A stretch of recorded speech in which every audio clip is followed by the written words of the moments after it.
کبھی سوچا ہے کہ یہ جاننا کیسا ہو کہ کوئی دوسرا شخص کیا سوچ رہا ہے؟ جادو سے نہیں بلکہ نفسیات کی مدد سے۔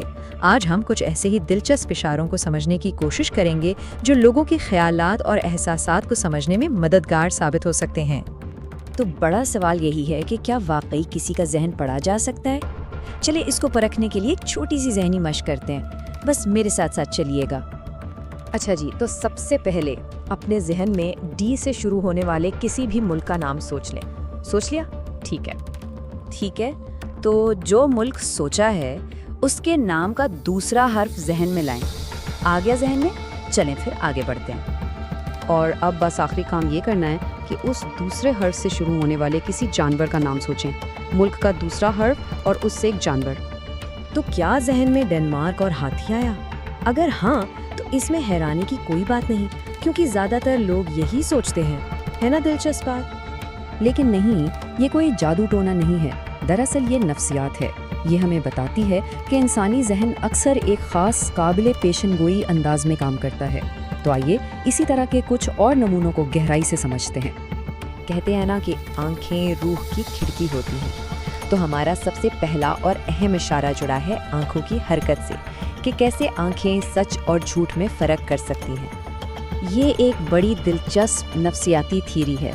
کہتے ہیں کہ جب لوگ کچھ یاد کرنے کی کوشش کرتے ہیں، مطلب کوئی پرانی بات، تو اکثر ان کی آنکھیں اوپر اور بائیں طرف جاتی ہیں، اور جب وہ کچھ نیا سوچ رہے ہوتے ہیں یا کہہ لیں کہ کوئی کہانی گھڑ رہے ہوتے ہیں، تو آنکھیں اوپر اور دائیں طرف حرکت کرتی ہیں۔ لیکن ہاں، یہ یاد رکھنا ضروری ہے کہ یہ کوئی 100% پکا اصول نہیں، بس ایک عام سا مشاہدہ ہے۔ صرف آنکھیں ہی نہیں بلکہ ہمارا پورا جسم ہر وقت لاشعوری طور پر سگنل دے رہا ہوتا ہے۔ چلیے اب دیکھتے ہیں کہ جسمانی زبان کے وہ کون سے اہم اشارے ہیں جو کسی کے حقیقی جذبات کو ظاہر کر سکتے ہیں۔ ہمارا جسم تو جیسے ہر وقت بول رہا ہوتا ہے، چاہے زبان خاموشی کیوں نہ ہو۔ مثال کے طور پر اگر کوئی بازو باندھ کر کھڑا ہے تو یہ ایک دفاعی انداز ہو سکتا ہے، جبکہ کھلے ہاتھ اور اشارے دلچسپی ظاہر کرتے ہیں۔ یہاں تک کہ پاؤں کی سمت بھی بہت کچھ بتاتی ہے۔ اگر وہ کسی کی طرف ہے تو مطلب توجہ وہیں ہے، ورنہ شاید جانے کی جلدی ہے۔ اسی طرح ہونٹ کاٹنا بے چینی کی علامت ہو سکتا ہے، اور سر کا ہلکا سا جھکاؤ گہری دلچسپی کا۔ مسکراہٹیں تو ہم روز ہی دیکھتے ہیں، لیکن کیا ہر مسکراہٹ دل سے ہوتی ہے؟ ایک سچی اور ایک بناوٹی مسکراہٹ میں فرق کرنا سیکھنا بہت کام آ سکتا ہے۔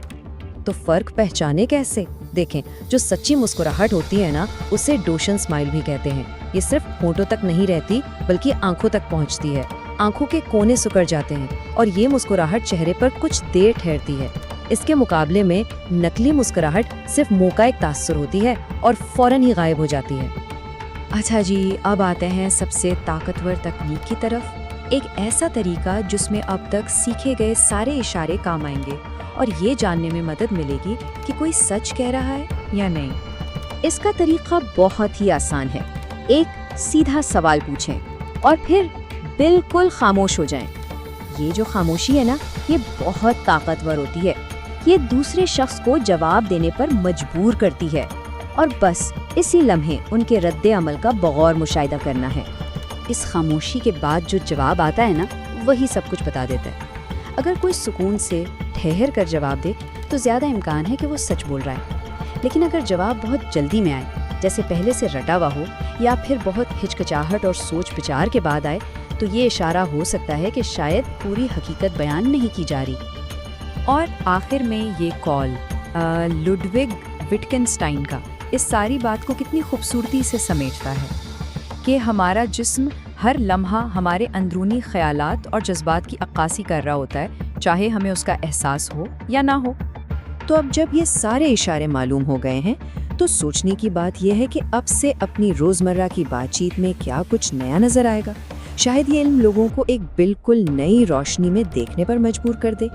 یہ ایک ایسا سوال ہے جس پر غور کرنا چاہیے۔